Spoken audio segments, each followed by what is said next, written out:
Kenny Green, raw perspective, concrete and steel, keeping it good and raw. Unity for the community, always. Hey, check this out. You know, the BET awards just jumped off.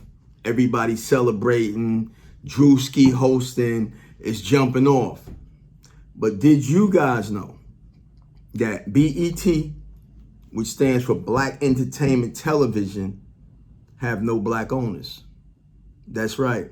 Tyler Perry was the last black shareholder owner of BET. And he sold his stake, BET Plus. Now, let me explain something to you, right? In 1980, Bob and Sheila Johnson, I like to say, created BET, Black Entertainment Television. We were excited. We were highly supportive. We was finally seeing something that was representing us. BET is being folded into Paramount Plus, and the people controlling Paramount now have political ties that can affect what stories make it to the screen. Let me explain why this matters. Paramount recently bought out Tyler Perry's 25% ownership stake in BET Plus, which means the platform will no longer exist as its own independent streaming service. It's being absorbed directly into Paramount Plus. Most people see that as just a business decision, but media ownership shapes storytelling. BET has historically been one of the few major platforms centered around Black experiences, and that includes stories about healthcare, medical mistrust, and disparities that affect Black communities every day. So now here's the bigger shift. Paramount merged with Skydance Media, and that deal put film producer David Ellison in charge of the company.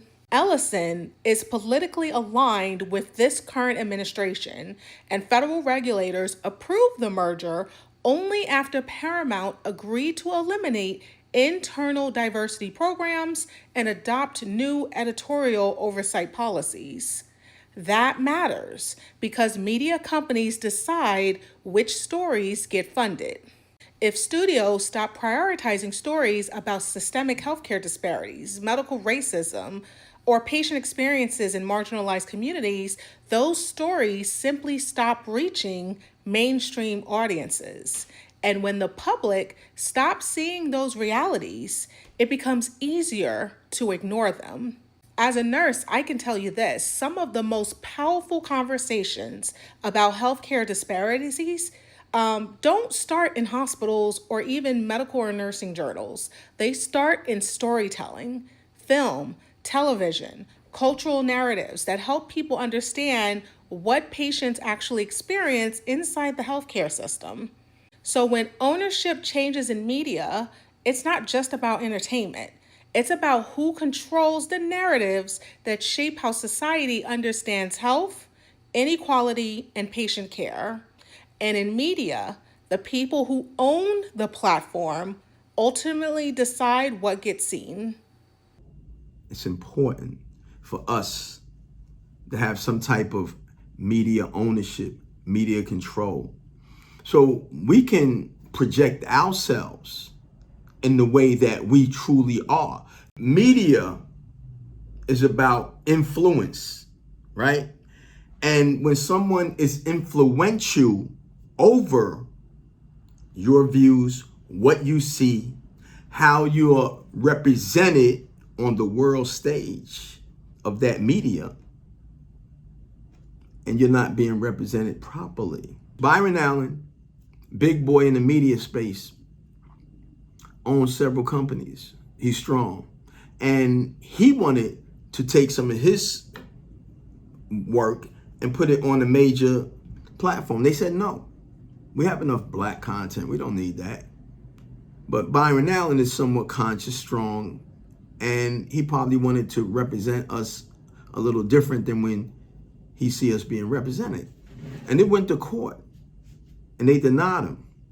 They denied him because of their power. And this is what we have to understand.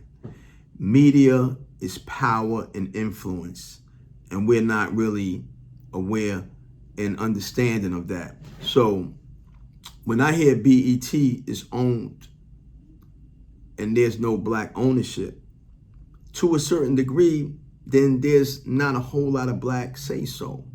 It will be projected in the way they think our culture should be projected. Ownership is necessary to make the real strong decisions, concrete and steel.